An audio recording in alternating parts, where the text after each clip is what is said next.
Origins of Madelyne Pryor.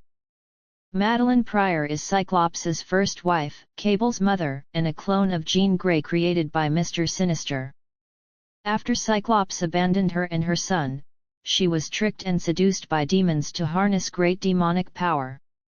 Mr. Sinister, sensing the potential of Jean Grey's powers, wanted to kill her parents and take her to his orphanage, but his plans were stopped since Jean was already being treated by Charles Xavier, and he thought that approaching a powerful telepath would be too dangerous.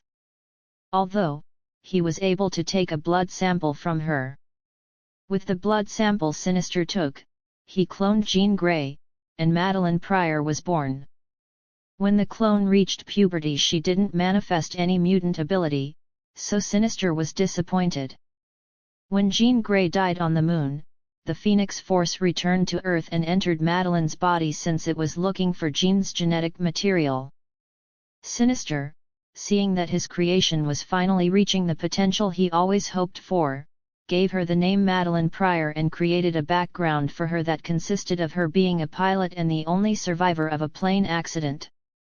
Sinister also noted that she had some memories that belonged to Jean Grey.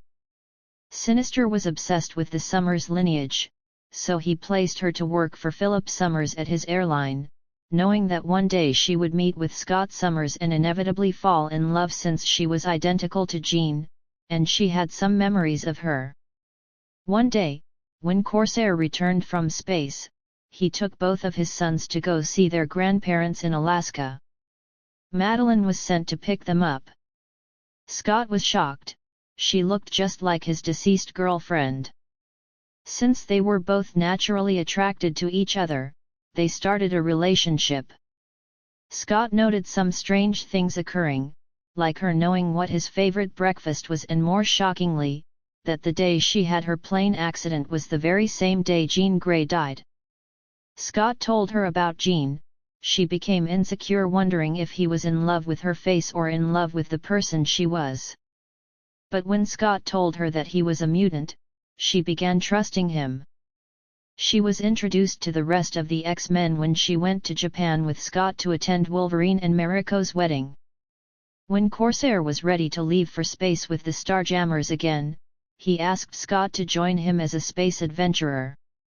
Scott was thinking over it hard and asked Madelyne if she would accompany him if he left Earth. She said that he should not hold back on her account.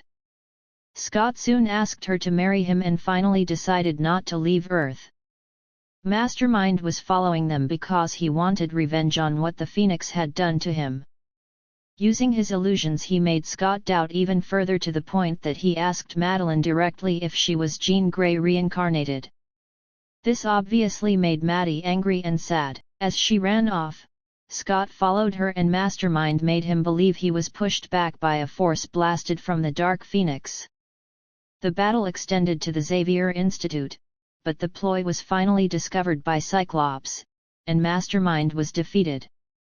After Scott said some words to Jean's grave, he and Madelyne finally got married at the Xavier State. At their honeymoon they were attacked by some beasts. Scott realized that it was time to retire and start a normal life and a family, since his life rhythm puts Maddie in danger. They moved to Anchorage, the place where they first met, and began working as pilots. When she was far along with her pregnancy, Moira MacTaggart called. She wanted Cyclops to go and look for Charles for a while, since he was ill. When she felt it was about time to give birth to their child, she wanted Cyclops to be present, and she went to the mansion at Westchester, but Cyclops wasn't there. None of the X-Men or New Mutants were present at the time. They had just come back from Asgard, and were attending Magneto's trial in Paris. So she entered labor and gave birth all by herself. When Scott came back, he didn't show any emotion towards his newborn child. He was more worried about the future of the X-Men, since Professor X left for deep space with Lilandra, to save his life. Scott wanted to lead the X-Men, but Storm thought that he needed to be with his family and challenged him to a duel for leadership and won. Scott left the X-Men and returned with Maddie and the baby to Alaska. The little boy was named Nathan, a name mentally implanted by Sinister. Both were having communication problems, mainly on Scott's account. Scott received a call from Warren Worthington telling him that Jean Grey was alive. This shocking news made a tremendous impact on Scott, and he immediately left Maddie and the baby to see Jean for himself. He didn't even tell his wife what happened. Maddie told him that if he left them, he shouldn't bother to come back. While Scott was away, he formed the original X Factor, with the original X-Men as members. At this time, with Scott away, Sinister ordered the Marauders to kill Maddie and bring the baby to him. When she was on a job, the Marauders shot her several times, left her to die and took the baby. She didn't die, however, as she was taken to a hospital, where she stayed in coma for months. Sinister also erased every trace that could show that Maddie ever existed. When she woke up, no one believed her story about a missing baby and a husband. Since no record on her was available, she didn't know what to do, so they called the X-Men. Scott was still with X Factor. The X-Men appeared and saved her from a second attack from the Marauders. Havoc swore that he would protect her all the time she needs and will amend for his brother's mistakes. She remained trapped in the astral plane for a very long time. When she noticed that she was not as helpless as she thought, she still had access to the demonic powers she had as the Goblin Queen, so she manifested herself on the real world again. This time she went by the alias of Red Queen. As the Red Queen, she started a sadomasochistic relation with Empathy. She wanted to learn everything on Cyclops' current partner, Emma Frost. She even psionically impersonated Emma Frost and had sex with Cyclops, without him noticing the difference. She managed to make Empathy have a place among the X-Men in the mansion, so he could spy on them for her and even control them with his powers. She then assembled a team she called the Sisterhood of Mutants. It consisted of Spiral, Lady Deathstrike, Lady Mastermind, Martinique Jason, and Chimera. She promised several things for them. Her main intention was to look for a body that could sustain a powerful mind as hers, so she could finally fully return. She needed to test the process, so she sent some of the members of the Sisterhood to capture Psylocke, and others to take Revanche's body from the graveyard. Spiral reconstructed Revanche's body as most as she could. Using the magical spell, she infused the body with the Psi-Force of Psylocke. She sent her sisterhood to fight with the X-Men, while she tried to complete her plan, that was to put her mind into Jean Grey's body. She thought she succeeded, but at the last moment the X-Men switched the body of Jean Grey, with a decoy. This left Madelyne trapped in the body until it burnt out and was released into the astral plane. It's been hinted that this version of Maddie who came back was still the Jean Grey who impersonated her last time. Madelyne returns in her original body sometime after the formation of the mutant state of Krakow, this time taking shelter in Mr. Sinister's abandoned state home for foundlings. The newly formed Hellions encounter there on their mission to destroy the facility, and are attacked by the Marauders, whom Madelyne has resurrected and controlled with her magic. Angered at being excluded from Krakow and treated yet again as merely the shade of a real person, Madelyne holds Havoc captive and plans a ritual to summon an army of demons to invade and destroy Krakow, so that when mutant history is written, no one will ever again deny that she existed. However, Madelyne is shot by Scalp Hunter before the ceremony can be completed, forcing the demons back to their dimension and leaving her to die in Havoc's arms. She tearfully begs Havoc to remember that she existed, and says all she wanted was people to know that she was a real girl.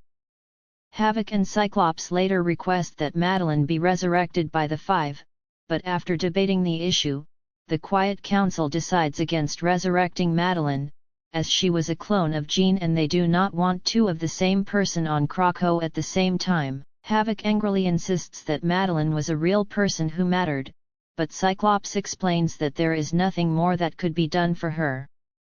Dark Web. In Dark Web, Maddie had retreated to Limbo and ended up working together with Ben Reilly.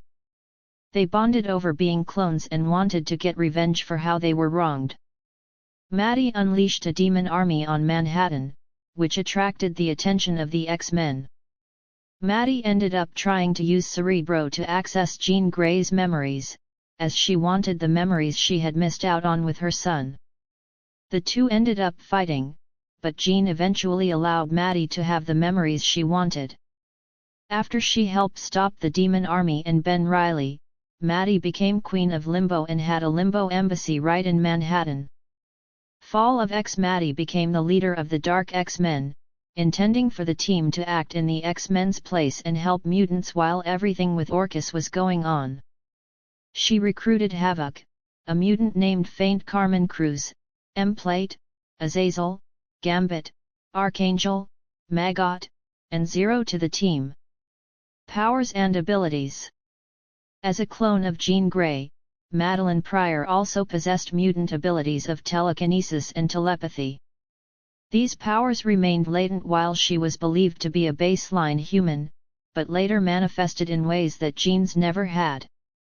As the Goblin Queen, her mutant powers were exponentially enhanced by demonic eldritch magic to the point where she could warp reality within a localized area. The black magic awakened and shaped her latent powers to tap into her small portion of the Phoenix Force and manifest telepathy, telekinesis, and transmutation powers that draw forth the physical and mental evils of others. After her apparent resurrection by Nate Grey, Madelyne returned as sentient echo of Shinnok energy that could tap vast Shinnok energies funneled through Nate Grey, enabling her to utilize powers of telepathy, psychokinesis, and teleportation. Madelyne's telepathy was reduced to a lower level, limiting her to reading minds, broadcasting her thoughts, creating illusions, changing or erasing memories, and defending herself against other telepaths. During her time with Nate Grey, she is seduced by the power offered to her by Selene Gallio. Essentially, Selene makes her into a psychic vampire also, but unlike Selene, who feeds off life energy, Madelyne's power is psionically based, so she fed on psychic energy and even perhaps the astral plane itself, as we see her in last appearance, in which she helps Nate out for the last time. Her appearance is old, drained and withered, similar to that of Selene. This allowed her telekinesis to strengthen. She would be able to lift and manipulate large objects, levitate, hit people with enhanced psi bolts. Selene's intervention also allowed her to teleport as her mistress could, but Madelyne's teleport was connected to the astral plane, and eventually this ability became powerful enough to start taking other people with her. Another ability gained from this power enhancement is that of augmenting her physical strength and agility to superhuman levels, making her a force to reckon with in hand-to-hand combat. As Anodyne, Madelyne possessed the ability to wield Asgardian magic that manifested as eldritch flames with the power to heal and cure. Among her beneficial actions were fixing the childhood brain injury that prevented Cyclops from controlling his optic blasts, curing Puck of his mystically induced dwarfism, unifying Aurora's multiple personalities, and giving Rogue the ability to control her mutant power. When transformed into Anodyne, Madelyne also took on the stature of an Asgardian, possibly also gaining the hardier physiology and strength of that race. As her newly resurrected status as the Red Queen of the Hellfire Club, and also the leader of a subgroup known as the Sisterhood of Mutants, the earlier mentioned abilities are still present, but at a much larger scale. It seems her regeneration period had also enhanced her telepathy, but she was also returned with mystical abilities that one can only label as magic or sorcery. This may be as a result again with her power enhancement due to Selene's psychic vampirism. Also, it has been revealed that the Red Queen is still not corporeal, which has motivated most of her plans and actions. Moreover, she mentions that her previous host had been destroyed and that there were only two beings in existence that could house her disembodied form, her original clone body and Jean Grey's body. Her powers are massive and appear to be a coalescence of her past Shinnok and mystical abilities. In her most recent appearances, she has resurrected Psylocke's original body, transferred Psylocke's essence into that body, created a new persona from Psylocke's mind, mentally controlled empathy and enhanced his abilities, channeled the combined abilities of her sisterhood, and telekinetically atomized a gun.